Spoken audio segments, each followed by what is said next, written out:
Initiate the quantum freeze now.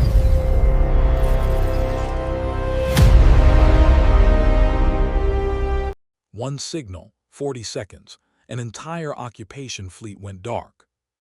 The Dominion of Korrath had never lost a war.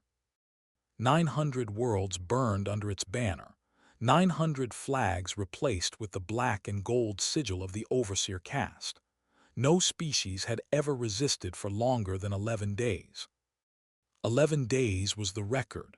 The Velkhari held that record, and the Velkhari were extinct. Fleet Lord Vex Ombrathal did not think about the Velkhari often. He thought about numbers instead. Numbers were honest. Numbers did not beg. 640 warships sat in his occupation fleet, 200 cruisers, 90 heavy carriers, one flagship the size of a small moon named the Ashfall Verdict. Every one of those ships now drifted above a small blue world called Earth. Ombrathal stood on the command deck of the Verdict, hands folded behind his back. Through the viewport, the planet turned slowly beneath him. Blue oceans, white clouds, small, fragile, and utterly unaware of what was coming. Species designation, human, said his intelligence officer, a narrow-eyed Korrathi named Ses Adranal. Population approximately 8 billion. Technology level, post-industrial, early interstellar. Weapons, Ombrathal asked. Chemical propulsion, nuclear ordnance, nothing that concerns us. Orbital defenses. Minimal, Fleet Lord. Scattered satellite networks, mostly civilian in function. Nothing resembling a coordinated planetary shield. Fleet strength. No detected warships beyond low-orbit patrol craft. No indication of a unified space navy. Ombrathal almost smiled. Almost. Korrathi did not smile in front of subordinates. It was beneath the dignity of the Overseer caste. 900 worlds, he said quietly, and this one has not even left its solar system in force. Correct, Fleet Lord. Then let us make this quick. I dislike lingering over easy conquests. He did not know it yet, but those words would be recorded, translated, and played for cadets on Earth for the next 200 years. Not as a joke, as a warning about the price of arrogance. The Dominion's rise had taken 300 years. It began with a single conquered star system, a mining world called Threxa, whose inhabitants had made the same mistake every species after them would make. They assumed that technology alone determined the outcome of a war. Threxa had lasers, the Dominion had numbers. Threxa fell in 6 days. After Threxa came Kalinor, then the Drevish Combine, then 11 smaller systems whose names had long since been erased from every star chart except the Dominion's own conquest archives. Each new world taught the Overseer caste the same lesson, over and over, until it became doctrine. Fear ends wars faster than firepower. By the time the Dominion reached its 400th conquered world, the process had become almost mechanical. Arrive with overwhelming numbers. Demonstrate destructive capability against an empty target. Offer terms. Enforce terms with minimal further violence because dead worlds produced no tribute. It was, by every measure the Dominion cared about, an efficient system. 900 worlds in 3 centuries. An empire vast enough that its own cartographers no longer agreed on its exact borders. Earth was supposed to be world number 901. A footnote. A blue speck flagged by a scout vessel 11 years earlier, catalogued, queued, and eventually assigned to Fleet Lord Ombrathal's occupation fleet as a routine expansion target. Nobody in the Dominion knew that the scout vessel which first flagged Earth had actually been detected the moment it entered the outer solar system. Nobody knew that its scans had been quietly, deliberately fed false readings by systems humanity had built specifically to make first contact happen on humanity's terms, not the Dominion's. Nobody knew that the 11 years between that scout's report and this fleet's arrival had not been 11 years of Earth's ignorance. They had been 11 of the last 40 years of a plan, already well underway. Because Earth had been waiting for the Dominion for 40 years. And Earth was ready. 300 light-years away, on a moon nobody in the Dominion had ever mapped, a woman named Director Naomi Reyes watched a status board turn from amber to green. She was 61 years old. She had spent 40 of those years working on a single project, a project so classified that only 11 living humans knew its full scope. The project had a name. It was written on exactly one wall in one room on one moon. Silent Dawn. Confirmed, said the technician beside her. Dominion fleet has entered geostationary formation above Earth, 641 hulls. Reyes did not react. She had trained herself not to react 40 years ago, on the day she signed her name to a program that would outlive most of the people who started it. Time until they attempt first contact protocol, she asked. Estimate 6 hours. Good, Reyes said. That I've just time to finish setting the table. She turned toward the window. Far below on Earth, cities glittered like scattered stars. None of those cities knew what she knew. None of them knew that humanity had been preparing for this exact day since before most of them were born. Phase 1 complete. The enemy had arrived, and they had no idea what they were standing on. Ombrathal's first contact broadcast went out 6 hours later, exactly as predicted. It was translated instantly by Dominion linguistic systems, systems that had cracked 700 languages in the past. Human broadcast signals, radio, television, old satellite chatter, had been intercepted for over a century. The Dominion knew English. They knew Mandarin. They knew enough Spanish, Hindi, and Arabic to issue commands in every major population center at once. The message was simple. It was always simple. People of Earth, you are now a protectorate of the Korrath Dominion. Resistance will result in immediate correction. Compliance will result in survival. You have 1 hour to submit planetary control codes. There were no planetary control codes. There had never been a unified planetary government in the way the Dominion assumed. But that detail did not matter to Ombrathal. What mattered was the response. For 59 minutes there was silence. On the bridge of the Ashfall verdict, junior officers exchanged glances. Silence usually meant terror. Silence usually meant a species calculating the odds of survival and finding the number 0. They are afraid, said Cesadranal, almost bored, as expected. Ombrathal said nothing. He had conquered 9 worlds personally. He knew the sound of terrified silence. This silence sounded different. This silence sounded like waiting. He thought back to his first conquest, a small mining colony on the edge of the Drevish Combine, 40 years earlier when he was a junior officer barely old enough to hold a command post.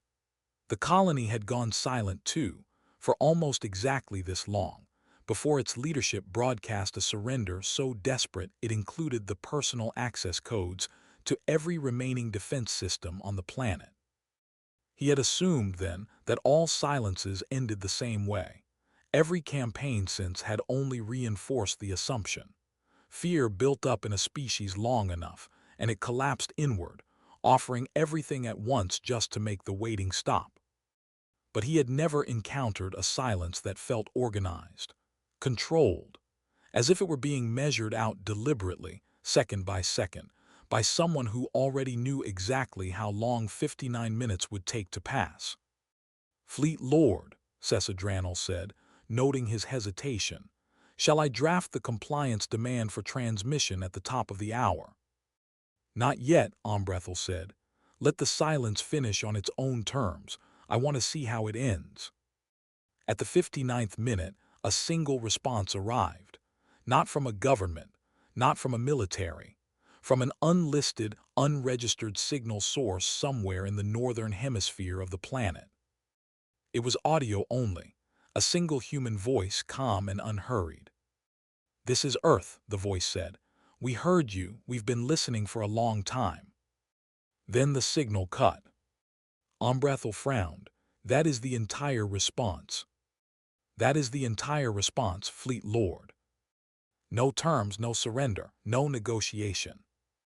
None. For the first time since entering the system, Ombrathal felt something unfamiliar settle in his chest. Not fear. Korrathi Fleet Lords did not feel fear, but something adjacent to it, a question mark where there should have been certainty. He dismissed the feeling immediately. Primitive species often postured before they broke. He had seen it 100 times. Begin the demonstration strike, he ordered. Uninhabited region. Make it visible from every populated continent. Understood, Fleet Lord. 12 cruisers broke formation and descended toward the upper atmosphere. Their orbital weapons charged, humming with enough energy to glass a city in seconds. The target was a barren stretch of desert, chosen specifically because it was empty. The message was not meant to kill, not yet. The message was meant to terrify.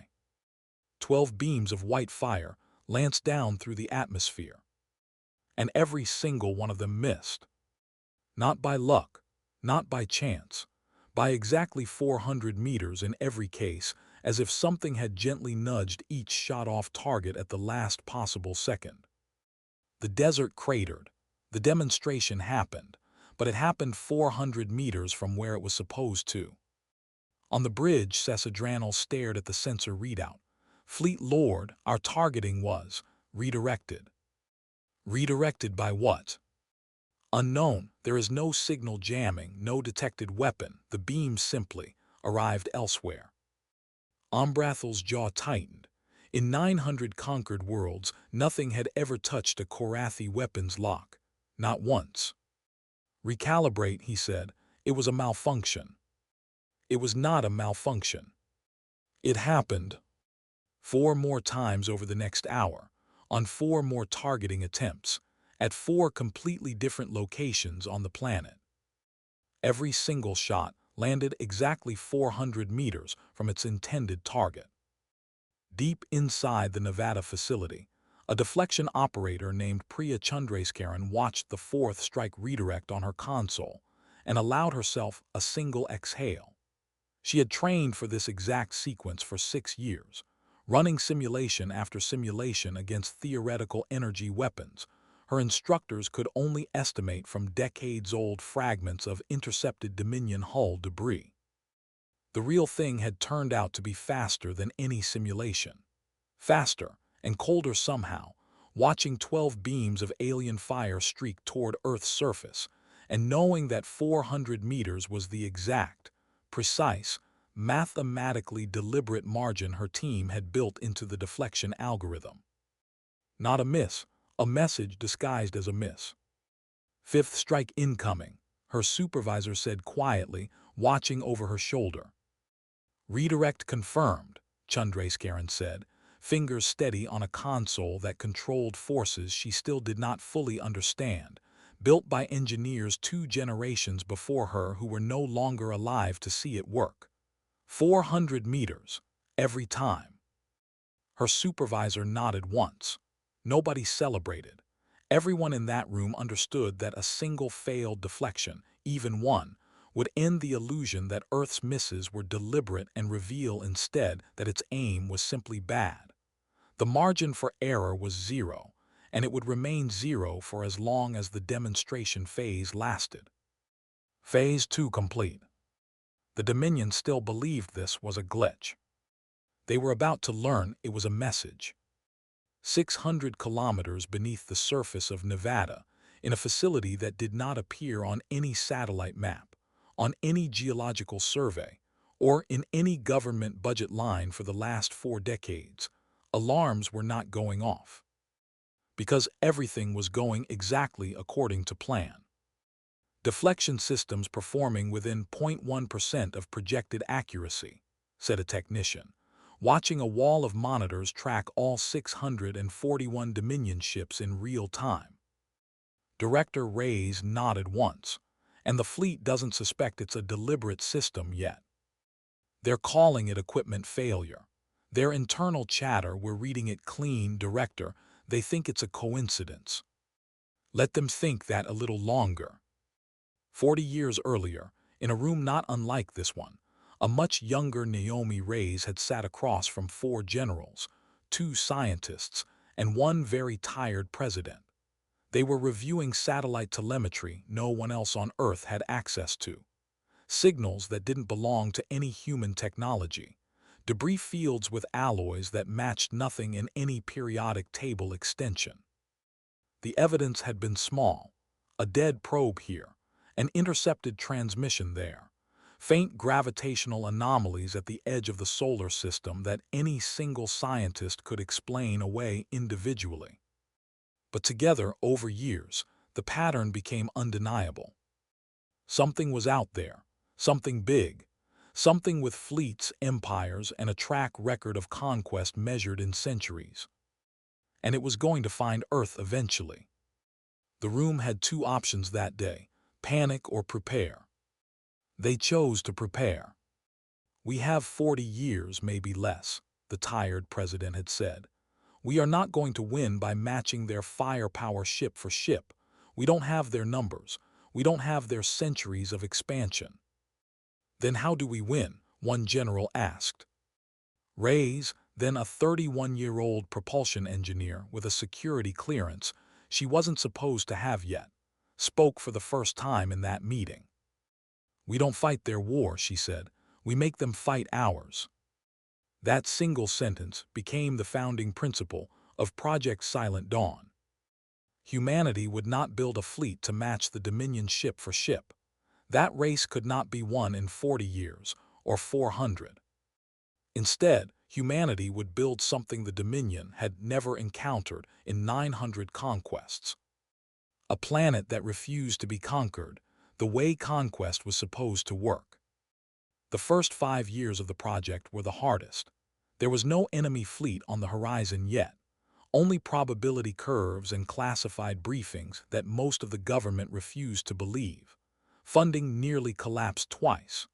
Reyes herself nearly quit once, in year 3, when a Senate subcommittee tried to reclassify the entire program as a waste of taxpayer resources. What saved it was a single data point nobody could explain away. A derelict probe, non-human in origin, found tumbling through the outer solar system with its power core still faintly active.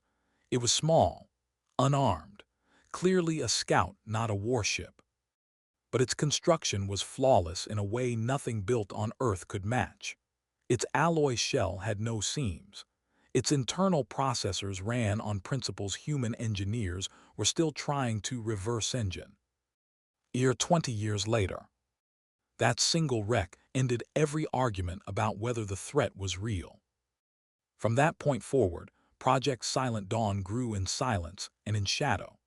New shipyards rose inside mountains already scheduled for mining operations, their true purpose hidden behind decades of falsified geological surveys. Deflection arrays were disguised as ordinary telecommunications satellites, indistinguishable from thousands of other objects in low orbit. Entire divisions of engineers spent careers building systems they were told, truthfully, were for a war that might never come. Every year, the project added another layer. Every decade, it added another phase. The scientists who began the project in their 30s retired as grandparents, having spent their entire working lives on a secret they could never fully explain to their own families. Some of them died without ever learning whether the danger they prepared for was real, or whether Earth would simply go on turning quietly, undisturbed, forever. Naomi Reyes was one of 11 people alive who had been there since the beginning. She had buried 3 of the other 10. She had missed 2 of her children's weddings for classified briefings she was never allowed to explain. She had aged 40 years inside rooms with no windows, watching for a threat that never arrived, until the day it finally did. She remembered, more clearly than almost anything else from those 40 years, a conversation with her daughter on the night before her youngest child's wedding, the one Reyes had missed. Her daughter had asked, not for the first time, why her mother's work always mattered more than the family that loved her. Reyes had not been able to answer honestly that night. She could only say that the work mattered, that someday it would make sense, and that she was sorry in a way words could not fully carry. Her daughter had not spoken to her for almost a year afterward. It was, Reyes often thought, the single largest cost of Project Silent Dawn that no budget line had ever recorded. She kept a photograph of that wedding in a drawer beneath her console, taken by a cousin who had attended in her place. She had looked at it exactly once a year, every year. On the anniversary of the day, she signed her name to a program that would define the rest of her life. None of that mattered now. Only the plan mattered, and the plan had one purpose above all others: survive first contact, then decide, calmly and on humanity's own terms, exactly how much the galaxy needed to know about what Earth had actually become. Every orbital defense grid, every hidden shipyard buried under mountains, every deflection array disguised as ordinary satellite infrastructure, every signal relay hidden in plain sight inside commercial telecom networks.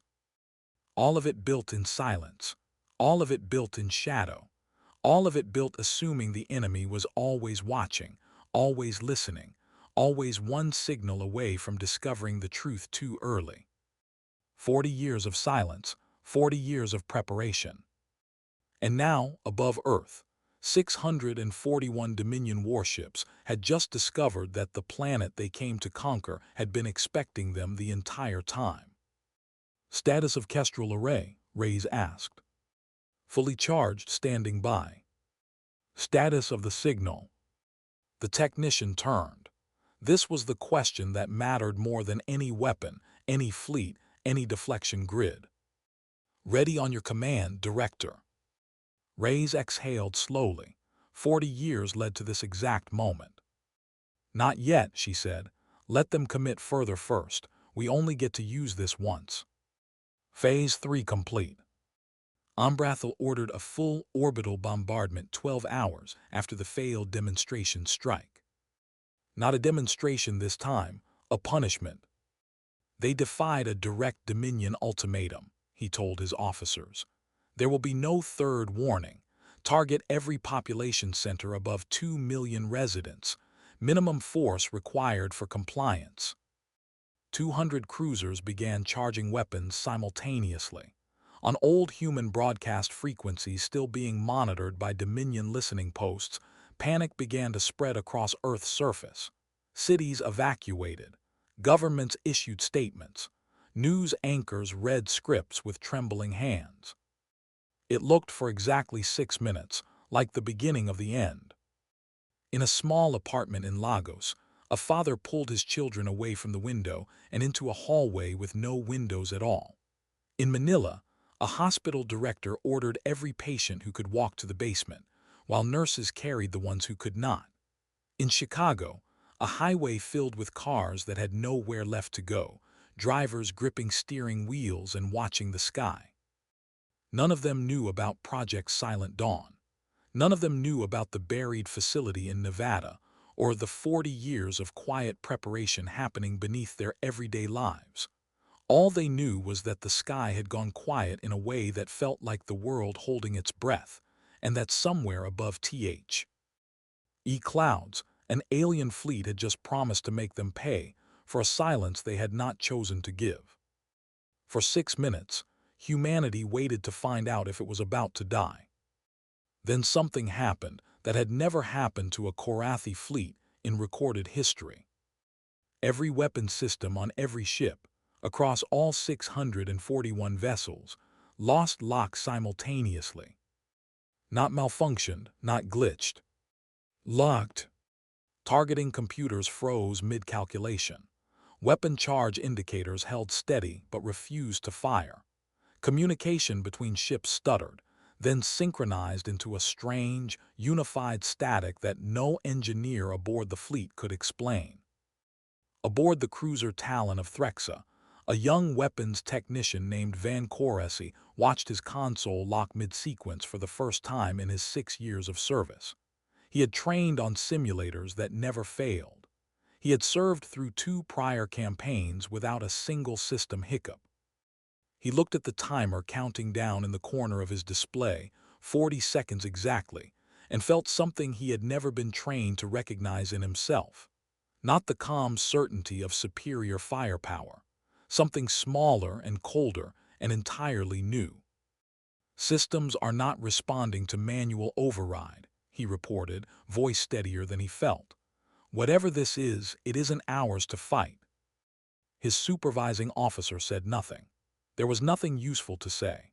Across 641 ships, in that same 40-second window, thousands of Korrathi crew members experienced the exact same silence, the exact same frozen consoles, the exact same slow realization that the empire they served had just met something it could not immediately explain.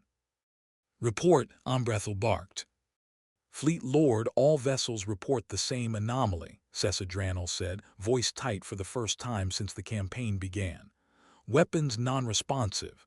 Navigation non-responsive. We are still in orbit, we still have power, but we cannot fire."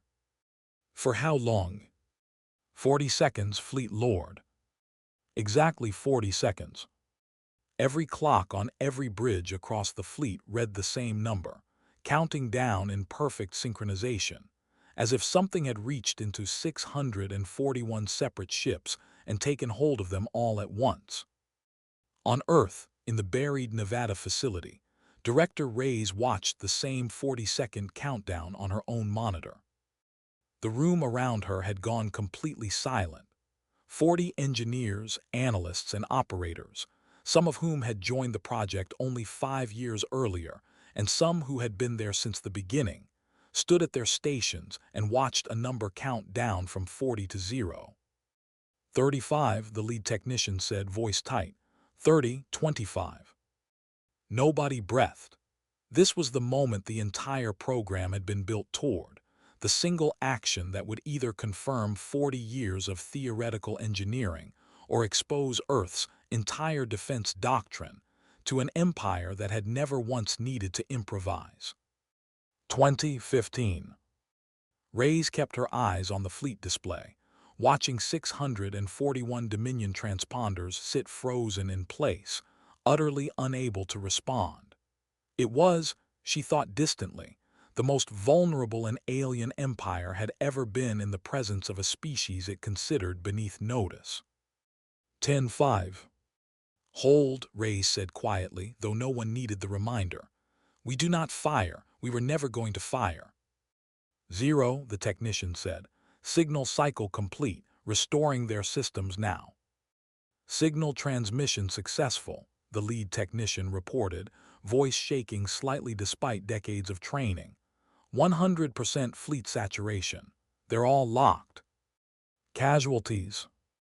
"None, as designed. This isn't a weapon, it's a message." Reyes allowed herself, for the first time in 40 years, something close to a smile. The signal was not a weapon in the traditional sense. It had never been built to destroy ships.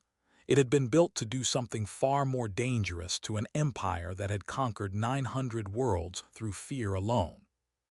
It had been built to prove, beyond any doubt, that humanity could reach into the heart of their most advanced technology and simply turn it off. 40 seconds was not chosen at random. 40 seconds represented 1 second for every year of the program that made it possible. It was a signature, a message written not in words but in raw demonstrated power. "We could have taken longer. We chose 40 seconds. We chose to give it back to you." Aboard the Ashfall Verdict, the countdown hit 0. Weapons systems flickered back online. Navigation restored.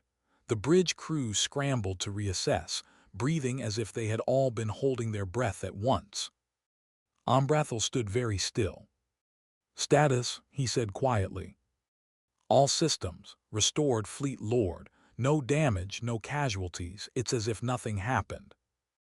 "Nothing happened," Ombrathal repeated. "An entire occupation fleet went dark for 40 seconds and nothing happened." He turned to the V. U-port. Earth continued turning below, calm and blue, utterly unbothered by what had just occurred. They didn't destroy us, he said slowly. They could have, every ship defenseless for 40 full seconds. They had time to fire on us 100 times over, and they chose not to. Ses Adranal said nothing. There was nothing adequate to say. That is not the behavior of a frightened species, Ombrathal continued. That is the behavior of a species showing restraint. For the first time in his career, Fleet Lord Vex Ombrathal felt the true shape of fear, not for his life, for his understanding of the universe. 900 worlds had taught him that conquest followed predictable rules, overwhelming force, immediate compliance, terror as currency. Earth had just rewritten every rule in 40 seconds. Phase 4 complete. 200 kilometers from the Nevada facility, in a command bunker built beneath a decommissioned airbase, General Marcus Idaho watched the same 40-second countdown that Director Reyes had watched, on a screen built into a wall that had not existed on any blueprint filed with Congress in the last 30 years. He was the only active-duty general with full knowledge of Project Silent Dawn. He had inherited that burden 9 years earlier, in a ceremony with no cameras, from a predecessor who cried when he finally handed it off. His predecessor, General Havorson, had spent 31 years building the command structure that would eventually control 3,000 vessels and a global deflection network. And he had done it knowing there was a real possibility he would die of old age before any of it was ever tested. When he finally briefed Idaho on the full scope of the program, in a room with no windows much like the one Reyes had spent her career inside, Havorson had said only one thing that Idaho never forgot. "You will spend years wondering if you're the fool who inherited a fantasy," Havorson told him. "And then, one day, you won't be wondering anymore. Just make sure you're ready before that day arrives." Idaho had spent 9 years preparing for a day he privately doubted would ever come. Now, watching a Dominion occupation fleet drift helplessly above Earth for the first confirmed 40 seconds in the program's history, he understood exactly what his predecessor had meant. "Countdown complete," an aide reported. "Fleet weapons systems restoring, no casualties on either side." Idaho did not celebrate. Generals who celebrated too early had a habit of losing wars in the second act. "Get me eyes on their formation," he said. "I want to know if they're regrouping to strike or regrouping to run." "Sir, their formation is loosening. Movement pattern consistent with confusion, sir, not aggression." "Good." Idaho allowed himself one slow breath. "Tell Director Reyes the perimeter fleet is cleared to begin final positioning. Nice and slow.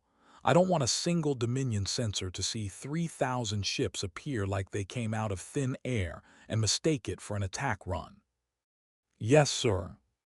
Idaho turned toward the room's only window, a reinforced viewport looking out over a stretch of desert that, to any outside observer, held nothing but sand, scrub brush, and heat haze. Somewhere beneath his boots, engineers who had spent their careers inside this mountain were watching the same tactical display, waiting to see if 4 decades of their lives had been worth something, or if they were about to watch it all fail in the last hour. 40 years, he said quietly to no one in particular. "Let's see if it holds." It held. The Dominion War Council convened 4 hours later, broadcasting encrypted across the fleet from the Ashfall Verdict's command chamber. 12 senior officers, 2 overseer-cast analysts, 1 increasingly uneasy fleet lord. "Explain to me," Ombrathal said, "how a species with, by our own intelligence reports, chemical propulsion and early interstellar technology, managed to disable the targeting and navigation systems of 641 Dominion warships simultaneously." Nobody answered immediately. Finally, a systems analyst named Threll Vaskoth spoke, her voice careful. "Fleet Lord, our intelligence on this species was based on intercepted communications, public communications, civilian broadcasts, satellite chatter, unencrypted military channels from decades ago. And if today's demonstration is accurate, That intelligence represents perhaps 5% of their actual capability, possibly less. The room went cold. They allowed us to see exactly what they wanted us to see, Threll continued. For years, possibly decades, every signal we intercepted, every weapons test we observed from a distance, all of it may have been deliberately incomplete. Ombrathal's hands tightened behind his back. You are suggesting this was not first contact. I am suggesting, Fleet Lord, that they have known about us for a very long time, and they let us come here anyway. 900 worlds, 900 conquests, every single one had followed the same formula: arrive with overwhelming force, observe minimal resistance capability, demonstrate power, achieve compliance within days. Every single formula depended on one core assumption: that the Dominion possessed superior information about the enemy before the first shot was fired. For the first time in Dominion history, that assumption had just been proven false in the most humiliating way imaginable.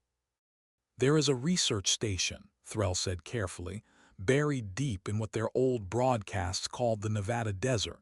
Anomalous energy signatures for the last 4 decades. We cataloged it as a mining facility. Low priority. Show me, Ombrathal said. The display shifted to reveal a decades-old survey, dismissed and archived, showing faint gravitational and energy anomalies clustered beneath the North American continent. Buried deep, heavily shielded, deliberately unremarkable from orbit. It was never a mining facility, Ombrathal said quietly.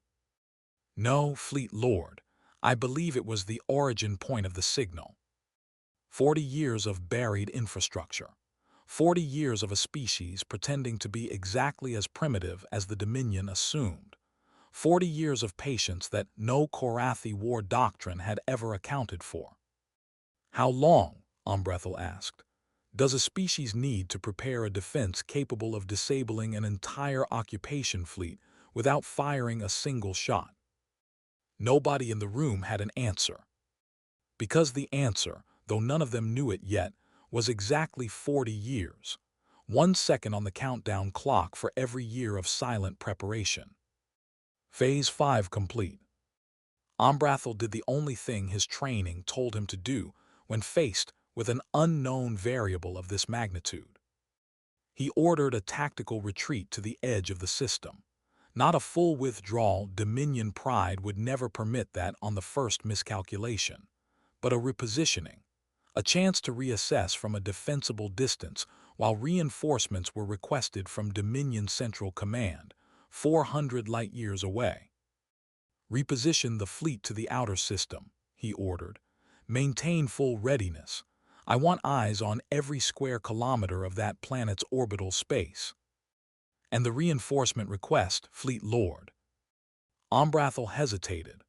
Requesting reinforcements meant admitting, on permanent record, that a single occupation fleet had been insufficient against a technologically inferior species. It would follow his name for the rest of his career. He thought of Fleet Lord Yoren Dask, a name spoken in Dominion academies only as a cautionary example. Dask had commanded the campaign against the Velkari, the one resistance in 300 years that had lasted longer than a single day. He had requested reinforcements twice during that campaign. He had won, eventually, on the 11th day. His name still carried the weight of that request more than the weight of that victory. Ombrathal did not intend to become a second cautionary example. But he understood, standing on the bridge of a fleet that had just been rendered helpless for 40 seconds by a species his own intelligence had rated as harmless, that there were worse things than a damaged reputation. There was leading 641 crews into a battle nobody understood, against a weapon nobody could counter, for the sake of pride alone. But pride had never won a war the Dominion cared to remember. Send it, he said, full priority designation. As the fleet began its slow withdrawal to the outer system, something new appeared on every Dominion sensor screen simultaneously. Not one signal, thousands. Small vessels, sleek and fast, emerging from positions that had shown nothing on Dominion scans moments before, not from Earth's surface, from the asteroid belt, from behind the moon, from positions along the outer planets that Dominion survey teams had catalogued as empty rock and ice for decades. "Report," Ombrathal snapped. "Multiple contacts, Fleet Lord, estimated 3,000 vessels, configuration unknown. They were not there 60 seconds ago." "That is not possible. Nothing can conceal a fleet of that size from continuous sensor sweeps." "I concur, Fleet Lord, and yet they are here. 3,000 human vessels, small and fast and clearly built for a single purpose, arranged themselves in a formation that Dominion tactical computers had never seen before. Not the aggressive spearhead formation of an attacking force, not the defensive shell of a fleet protecting a homeworld. A perimeter, a cage. Slowly, methodically, without firing a single shot, the human fleet closed the distance around the Dominion occupation fleet, sealing every conventional escape vector into the outer system. "They are not attacking," Threl Vaskoth said, watching the formation complete itself. "They are containing us." Aboard the lead containment vessel, a lean, fast interceptor named the Meridian Watch, Admira. Elena Kowalczyk watched the same formation complete itself from the other side. She had trained for this exact maneuver for 11 years, ever since being selected, at 34, to command what she had only ever known as the Outer Perimeter Fleet. She had never been told, until 18 hours earlier, that the fleet she commanded was 3,000 vessels strong, built in secret across 4 decades inside asteroid-hollowed shipyards that did not exist on any registry, crewed by tens of thousands of service members who had spent their entire careers believing they were training for a war that would likely never come. "Formation complete," her tactical officer reported. "Perimeter sealed. 0 hostile fire detected." "Hold position," Kowalczyk said. "Nobody so much as arms a weapon unless they fire first. We are not here to start a war. We are here to end the idea that they could have started one without consequence." Somewhere behind her, on ships whose crews had trained for this single moment their entire adult lives, 3,000 vessels held their positions in absolute silence, close enough to a Dominion occupation fleet to end it in minutes, disciplined enough not to. It was, Kowalczyk thought, the most controlled show of restraint her species had ever demonstrated, and it was working exactly as designed. Ombrathal stared at the tactical display. 641 Dominion warships, the pride of an empire that had never lost, now surrounded by a fleet that had appeared from nowhere and moved with terrifying precision. "Open a channel," he said quietly, "all frequencies." A moment later, the same calm human voice from the very first response returned, patched through every Dominion communication system at once, whether they wanted it or not. "Fleet Lord Ombrathal," the voice said, "you have been given every opportunity to leave peacefully. That offer remains open for exactly 1 hour. You dare issue an ultimatum to a Dominion Fleet Lord?" "We're not issuing an ultimatum," the voice replied. "We're returning the one you gave us 6 hours ago, word for word if you'd like." Silence stretched across the bridge. "You have 1 hour," the voice continued. "After that the offer expires. We would prefer this ends without further loss of life, on either side." The channel closed. Ombrathal turned to his officers. 900 conquered worlds had taught him many things. None of them had prepared him for a species that could surround an occupation fleet, disable its weapons without firing a shot, and then offer mercy instead of demanding it. "Options," he said. Nobody answered. There were no good options left. Phase 6 complete. 20 minutes into the silence, a junior tactical officer named Korrath Dominion broke protocol and spoke without being addressed.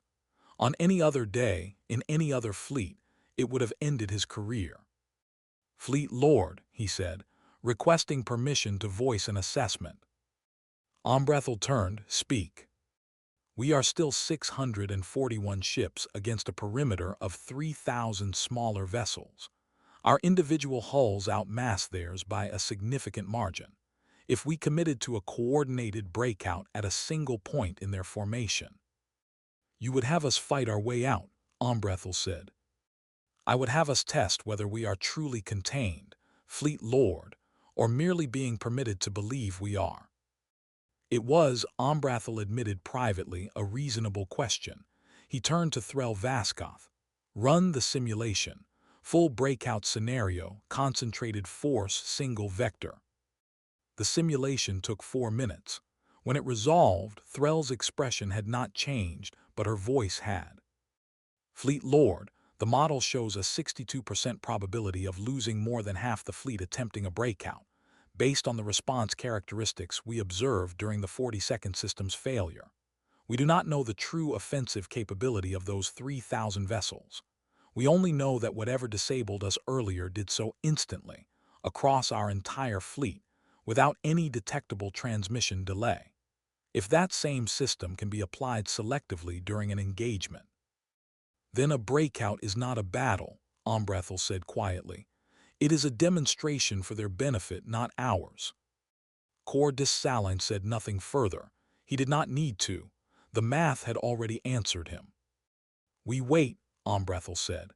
"We use the hour they gave us, and we decide, as an empire built on 3 centuries of victories, whether tonight's version of that empire is willing to survive a loss."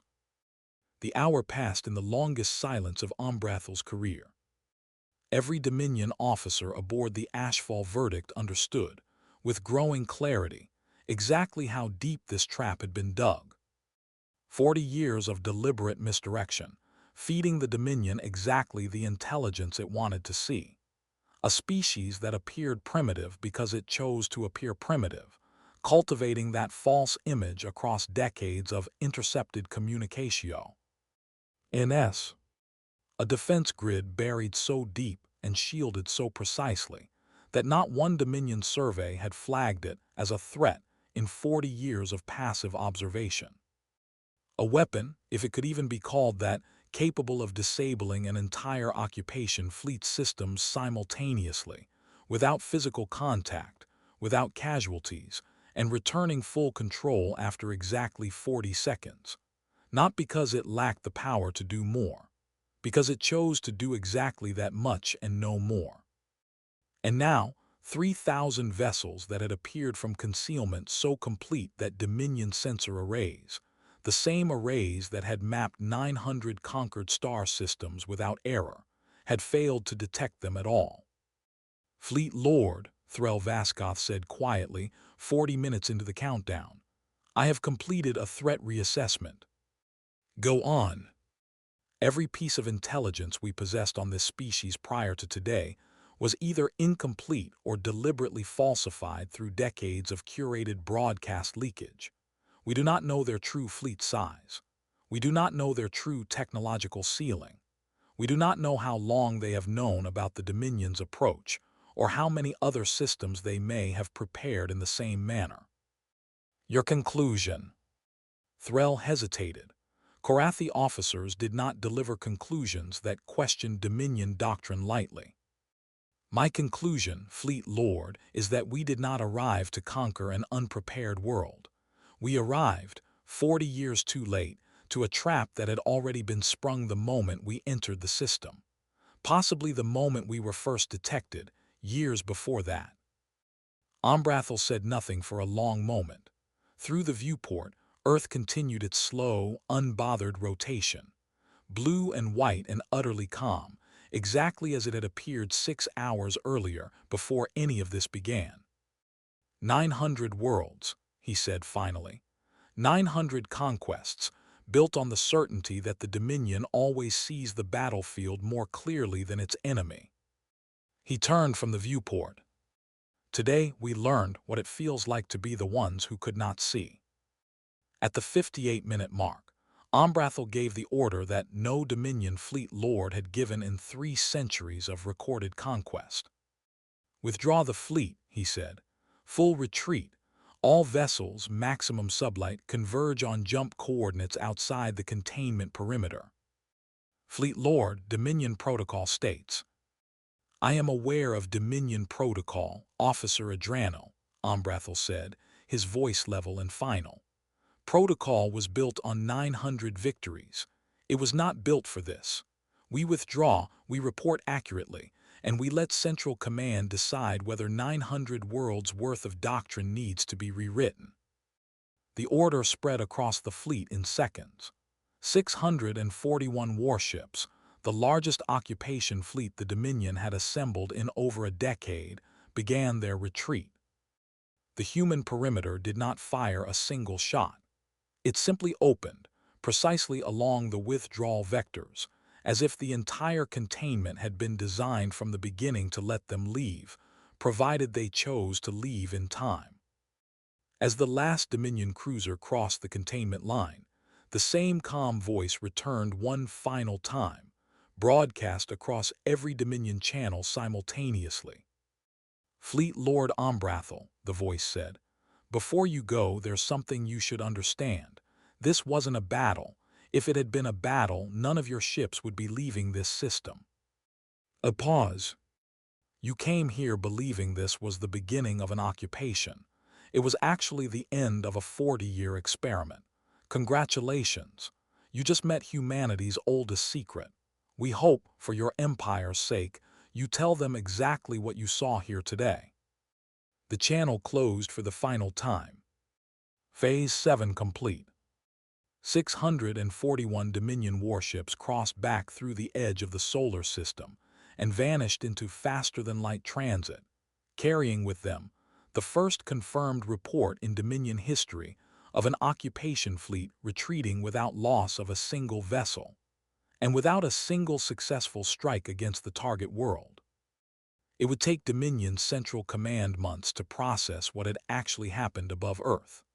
Months more to determine whether the report was accurate, or whether Fleet Lord Ombrathal's career had simply ended in the most elaborate excuse ever filed by a defeated commander.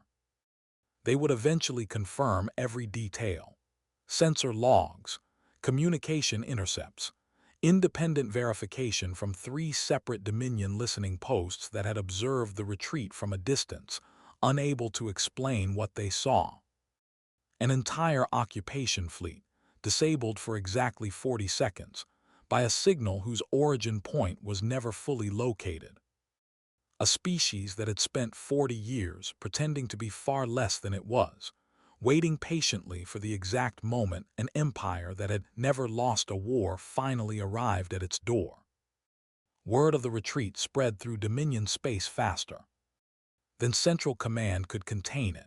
Fleet crews talked, even when ordered not to. Listening post officers filed their own independent reports before any official version could be issued. Within weeks, every border world in the Dominion had heard some version of the story, growing larger and stranger with each retelling. By the time the tale reached the outer colonies, it was no longer a report of tactical anomaly.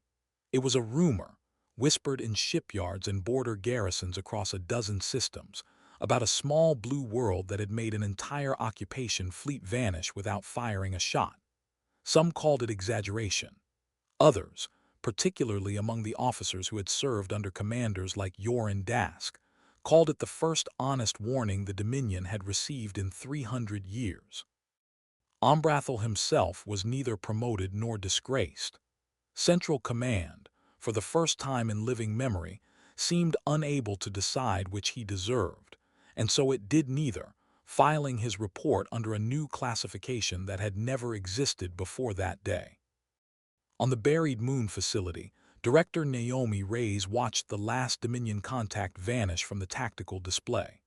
Around her, a room of engineers, analysts, and soldiers who had spent decades of their lives on a project most of them were never allowed to discuss with their own families, sat in a silence that felt, for the first time in 40 years, like relief instead of tension. "They're gone," the lead technician said quietly.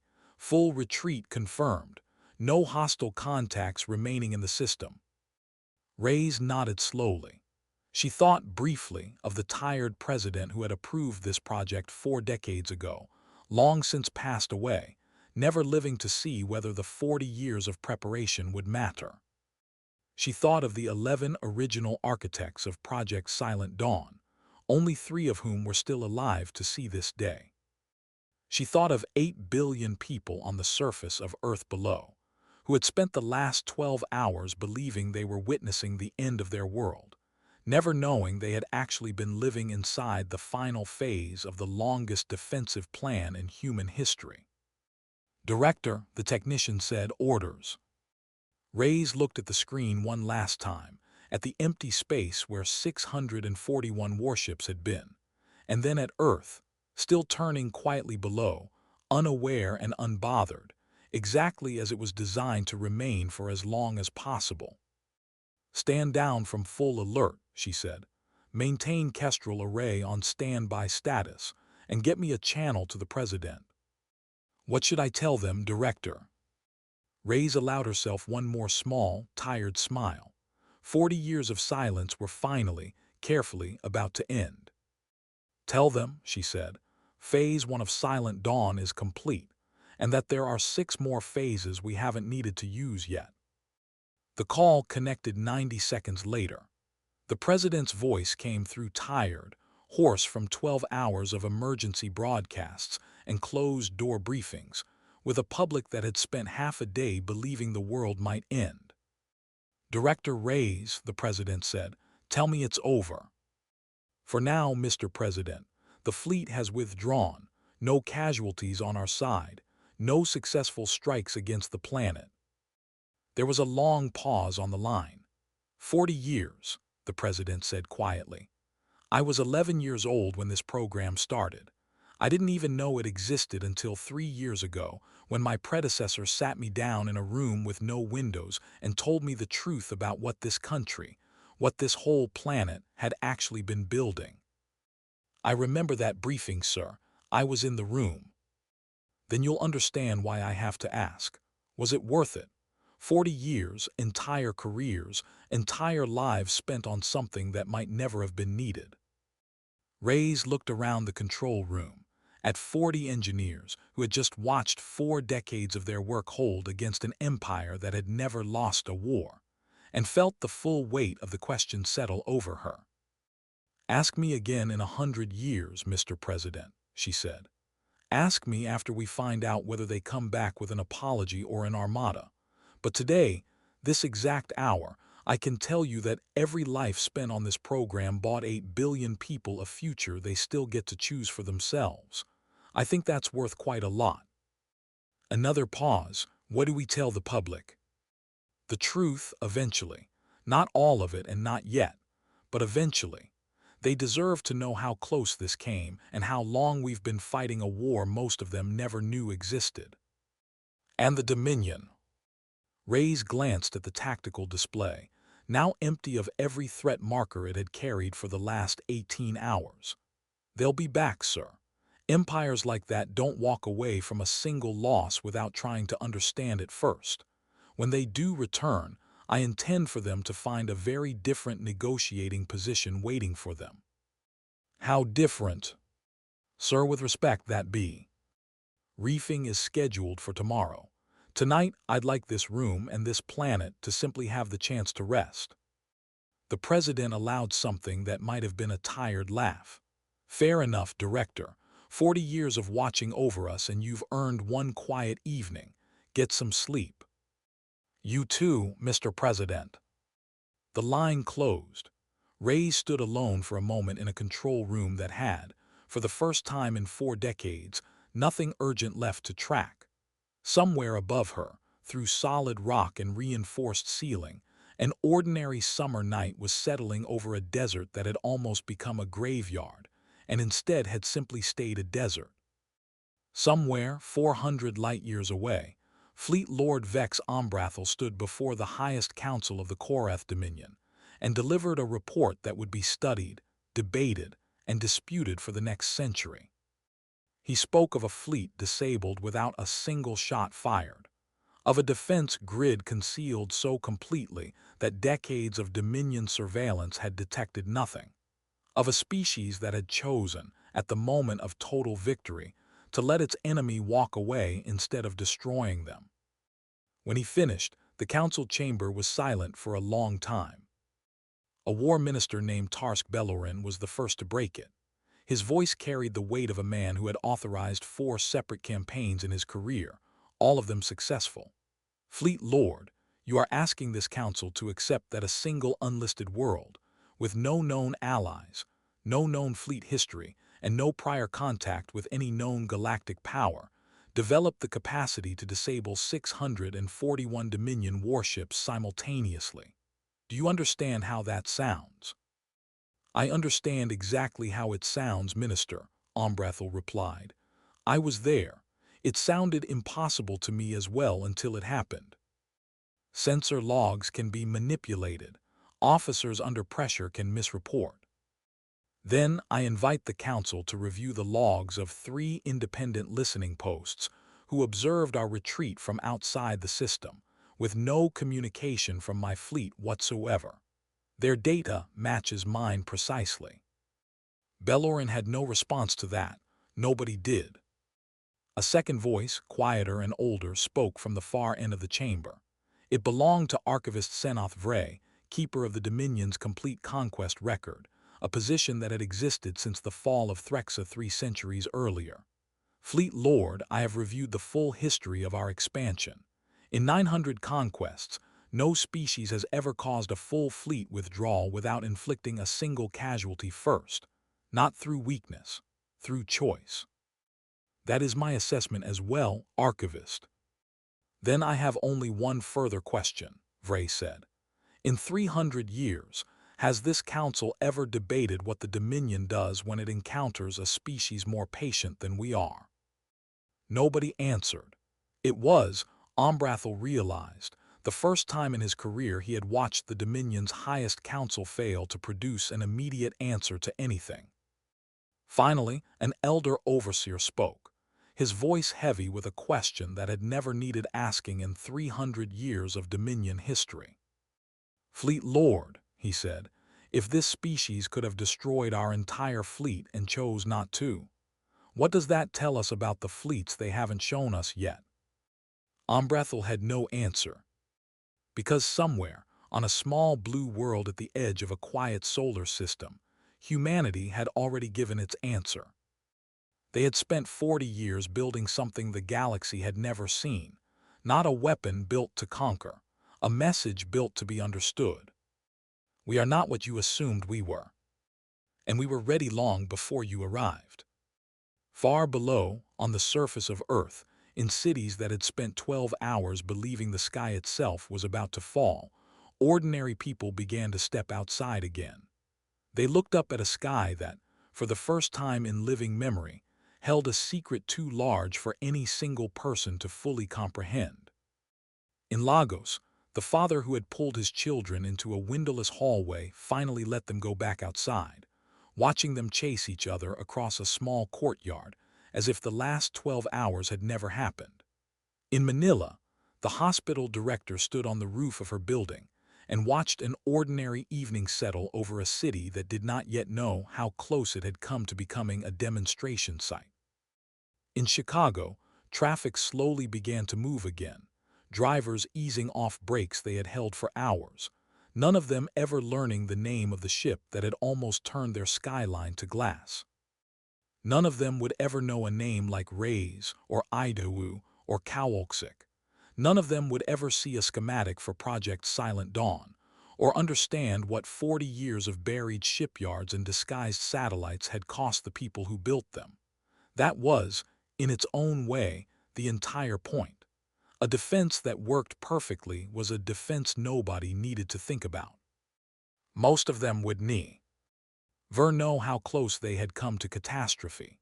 Most of them would never know about the 40 years, the buried facilities, the 11 original architects, or the signal that had reached out and touched 641 warships at once.